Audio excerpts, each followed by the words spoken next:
All right, I'm going to give you a very valuable lesson here as we're going into chapter 3. The valuable lesson here is I'm going to show you how to be successful in college. I'm going to show you how to use your textbook. Okay, one of your most valuable resources, especially when we have a good textbook like this one. I can confess that I did not have a good textbook when I was in college, and not only was it written at too complex of a level, more for a mathematician, and also I was not good at using a textbook. So I'm going to show you how to do that today. All right. First, I want you to go grab your book. Okay? Pause this, go get your book. I have shots of the pages, but they are way too small, and I purposely made them not that easy to look at so that you can follow along in your book.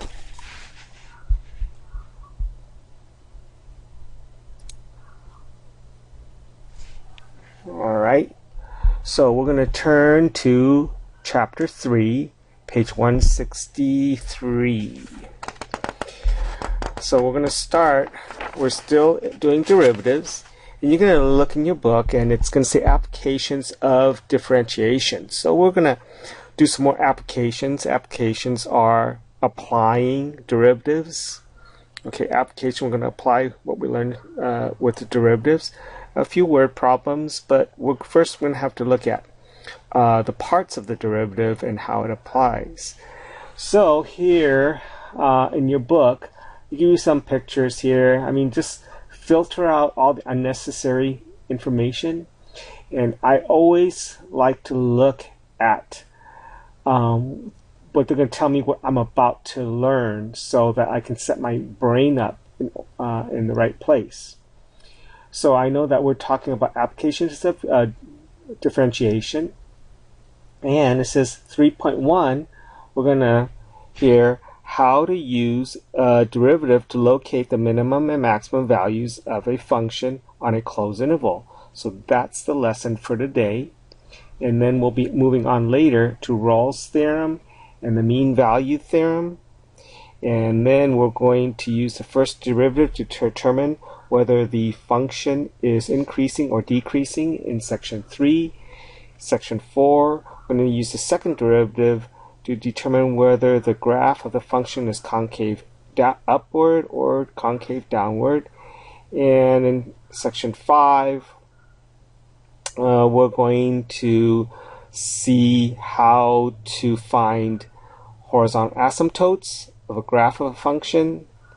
And then section 6, how to graph a function using techniques from the first 3 chapters, from P to 3. Okay, so that tells you what direction we're going, and there's some graphics here, and you need to learn how to filter that material and know what to write down. Okay, so I hope you have your notebook ready, you have your textbook in front of you, and we're going to explore our textbook using chapter 3, section 1. Okay, we're going to turn to the first page of this section, and that's on page 164. Extrema on an interval. Okay, you have, anytime you see a box, especially if you see definition, that means it's important and you need to write something down. And when you write something down here, what I would do is I wouldn't write down everything. I would just write down paraphrasing it so that it would make sense to you. Okay, so let's see, if you read this, I don't think that makes very much sense to me. F of C is the minimum of F on I if F of C is less than or equal to F of X for all X in I. Now that's a bunch of math speak, okay? But if you just grab some stuff that makes sense to you, and then try to make sense of this. Okay, extreme values. Extreme values, meaning the maximums and the minimums. Where's the highest part that the graph will go? The maximum. And where's the lowest part the graph will go? The minimum. And extrema are just extremes. They're either the highs or lows.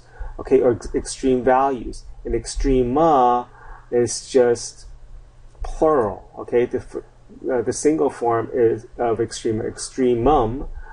And if you're trying to find the extremum, then you're trying to find one of the maximums or the minimum. But extrema is just plural. It just means that you're going to find the maximum and the minimum, or the minimum.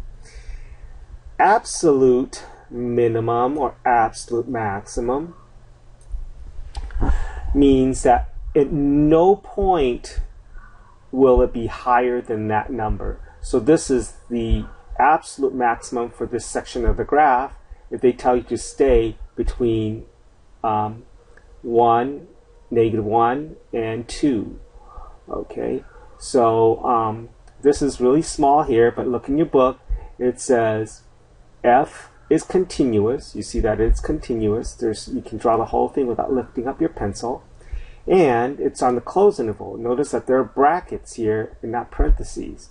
So the ends are closed with a closed dot on both ends. Okay, so then the maximum, the global or absolute, global and absolute mean the same thing in this case. Okay, the global maximum is at 2, 5, and the global or absolute minimum is at 0, 1. How's that? Okay. Now in illustration B or figure B, now it's an open interval. Notice that they're open parentheses on the -1 and 2, and that they're open dots on the ends here. Okay. So this is not a maximum, so there is no maximum of this graph, because all these numbers, well, you say, well, that point isn't a maximum. Isn't the one under it a maximum? No, because you don't have a maximum. You can keep on creeping up to that point. If you say that it is going to be 1.9, I can say, no, it's 1.99. Then you go, okay, then 1.99 is the maximum. Then I say, no, it's 1.999. You see what I'm getting at? You can get closer and closer to that 2 without ever getting to 2, so there is no maximum. Okay, and then there is a minimum here. All right. Now in part C of this figure, it's a closed interval, but now they've made it not continuous. They grabbed that point and they moved it up to 2. Okay, when they grabbed it and moved it up to 2, they've left a hole here. Now there is no minimum, right? Because there's an open dot, and you can creep up to that bottom as close as you can, but never get there. But there is a maximum. The maximum is 2, 5 still, because we closed that dot. Okay, you notice how we write this, these functions here. It's the same of both of these, but then we grab that part and we take it away. So now this is now a piecewise function. Okay. All right. So extrema values theorem. This is not that important here. It just says for if f is continuous on a closed interval, closed with the brackets a, b, then f has both a minimum and a maximum on the interval. So as long as it's closed, there has to be some kind of minimum or maximum. Either the endpoints are the minimums or maximums, or somewhere in between has to be a minimum or maximum. That's the extreme value theorem. All right, so moving on. This exploration is, we're not going to explore that right now. That's not so important. Remember, when you're going, you need to keep your focus and just keep going and get important stuff out of here, and ignore stuff, exploration, unless you have some time. You can explore that. Okay. All right, next page. Relative extrema and critical numbers. Relative extrema in this case is that you see this graph, it keeps on going, so there the maximum is way beyond this point, but we have a relative maximum here. The relative maximum, like this hill, and they call this a hill and a valley, that's not a technical term. They're just using that to show you kind of a descriptive word of this relative maximum because it looks like a hill, and this one looks like a valley. So this is a relative minimum because there's numbers past this that are lower, and there's numbers higher than this on this side, right? But if we're talking about between two, let's see, oh, they don't give us an interval here, but we have a relative maximum at 0, 0, and a relative minimum at 2, -4. So that's what the relative means. And like global and absolute go together, we have a local minimum, local maximum. They're the same words as relative, and relative minimum and relative maximum. Okay, and there's some fancy words in here that if you want to write those down.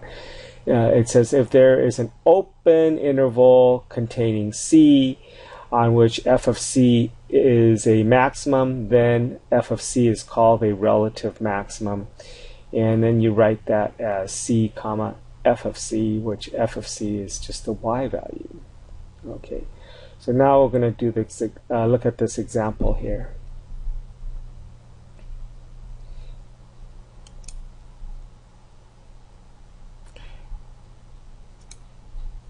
Okay. Let's see, example 1. Now these are the examples that I put up on my videos, on my PowerPoint. I just copy this section of it, and then I show you the work, and I'm just doing the work here, and it makes me look really smart, right? Okay. If you look in your book, you'll see all the examples that I do in class and on my videos, except I elaborate a little bit more because they kind of jump steps, and I don't know, to make it more clear, I work out a little more of the math. So for part A, it says here, we're using this one, find the value of the derivative at each relative extrema shown in this figure. So for part A, we have this function here, and when we take the derivative, here is the quotient rule. I'm going to take their word for it that they did that correctly, and this is the derivative.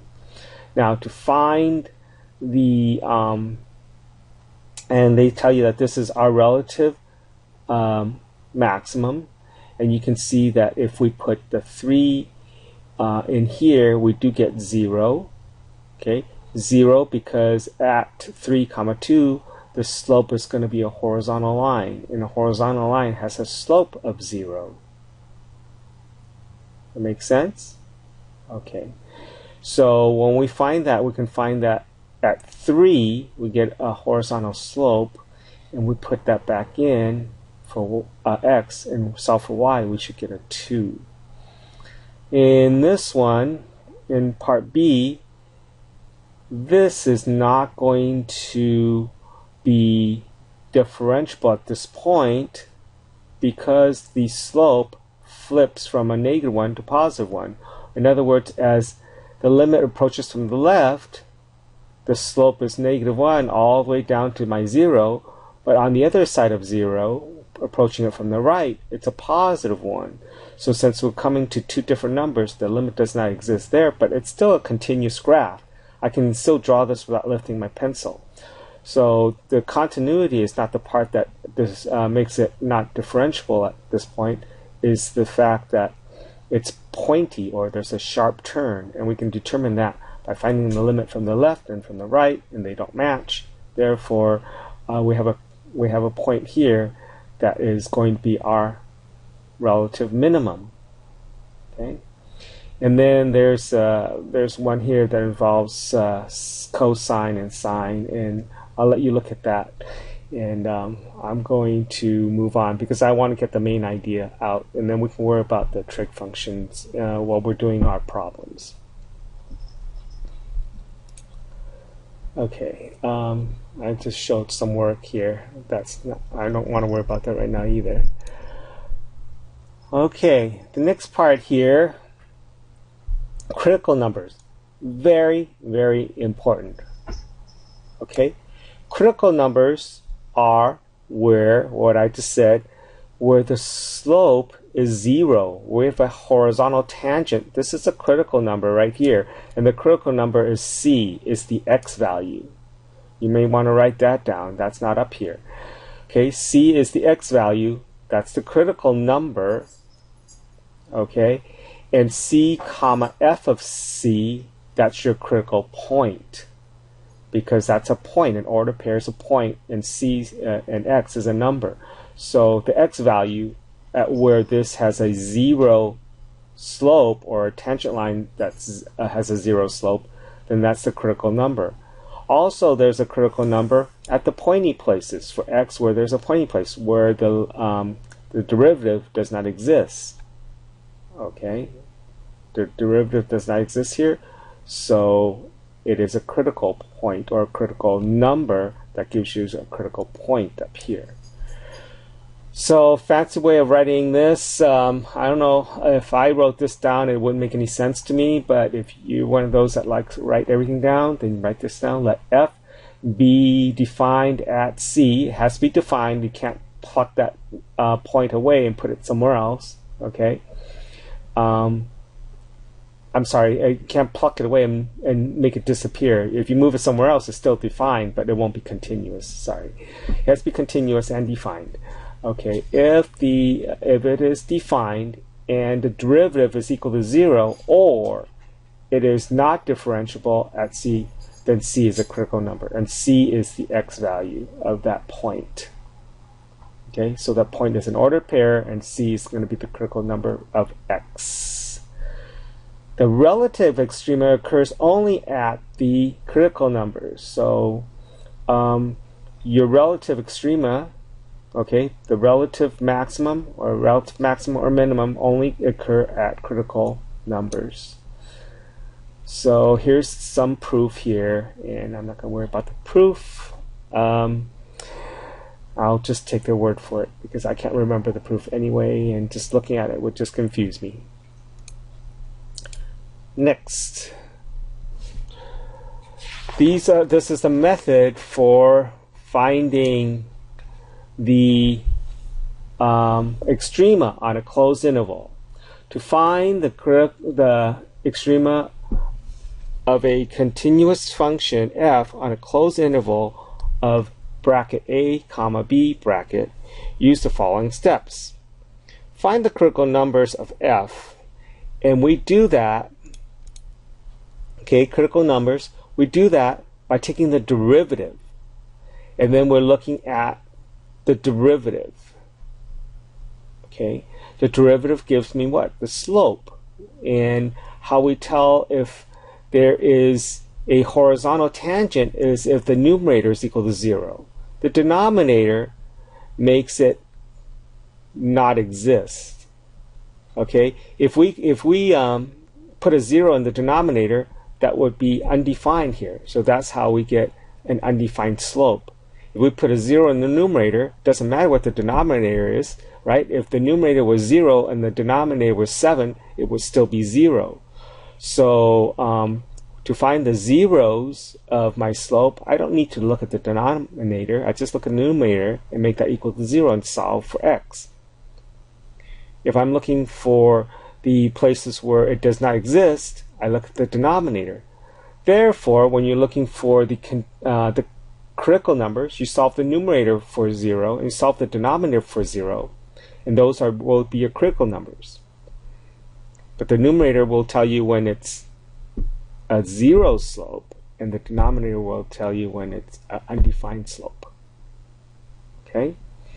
Alright. So we're going to do this problem right here. Okay, it says find the extrema on the closed interval, and it gives you a function. So we have this function, so we want to find the extrema by finding the slope. The slope would be the derivative. We take the derivative, and that will be 12x cubed minus 12x squared. So once we do that, we're going to set, since there's no denominator, the whole thing is a numerator, so we're not going to have any undefined slopes. And they give you the graph here. If you look at it, there's going to be two places where you're going to have a flat line tangent, a horizontal line tangent, right? So when you solve this for set the derivative equal to 0, you solve it and you get 0 and 1.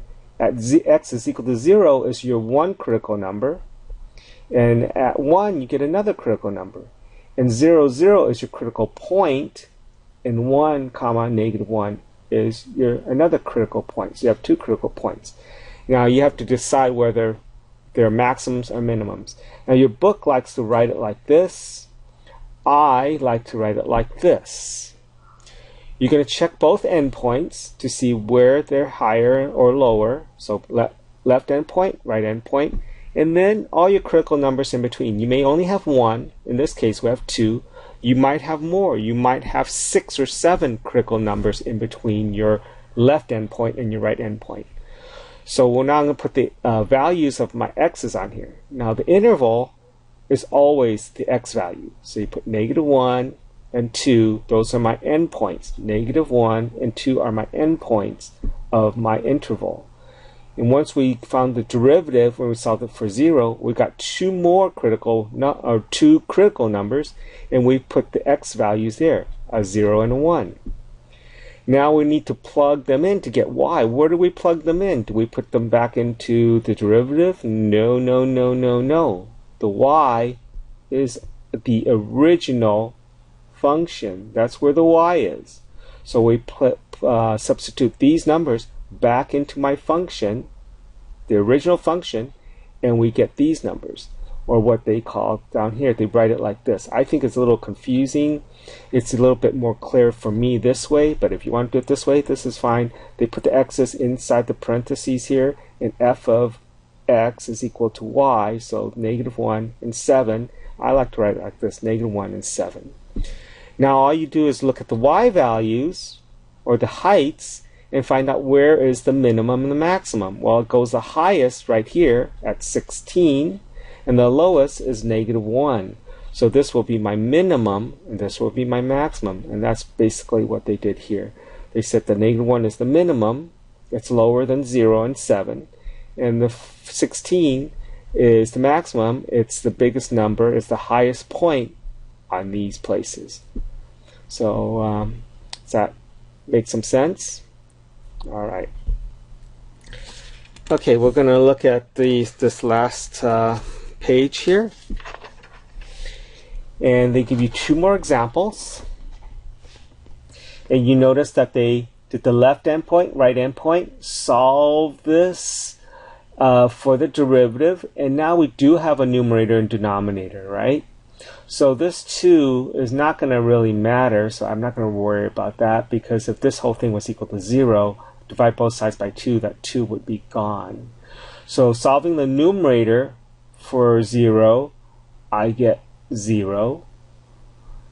I'm sorry, solving the numerator for 0, I get 1. I get 1. And then solving the denominator for 0, I get 0. So the denominator gives me the pointy part. See, the denominator gives me where the slope is undefined, and the numerator gives me the slope that's a horizontal tangent, a 0 slope.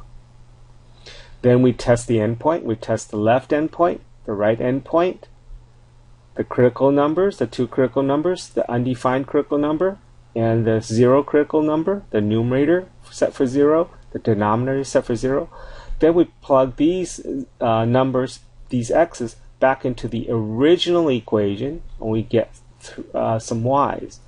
Then we just look at them. Okay, we look at them, we say which one is the highest number. The highest number happens to be 0. The lowest number is going to be -5. So -5 is going to be down here. So this -1 comma -5 is my minimum, and the 0, 0 is my maximum. And these two are in between, right? This one's -0.024, and this is going to be -1. Please don't get lazy and put this in your calculator and look at the graph and go, oh yeah, that's the maximum, that's the minimum, because they're going to ask these questions in a way where you have to take the derivative, know how to find the critical numbers, know how to find the critical points, and know how to find the maximum and minimum without looking at the graph. They're going to ask it in a way where the graph is not going to work. Okay, trust me. All right. Okay, I'll quickly go over this one. They give you a trig function here and trying to find the extrema. They tell you go from 0 to 2 pi. And when you take the derivative, you get this right here, simplifying all that. This is where you have to know how to simplify trig functions, and you simplify it to two products. The product, or three products, the two doesn't matter, so we can just get rid of that. And you find out where this is 0 and this is 0. And where cosine is 0 is at pi over 2 and 3 pi over 2.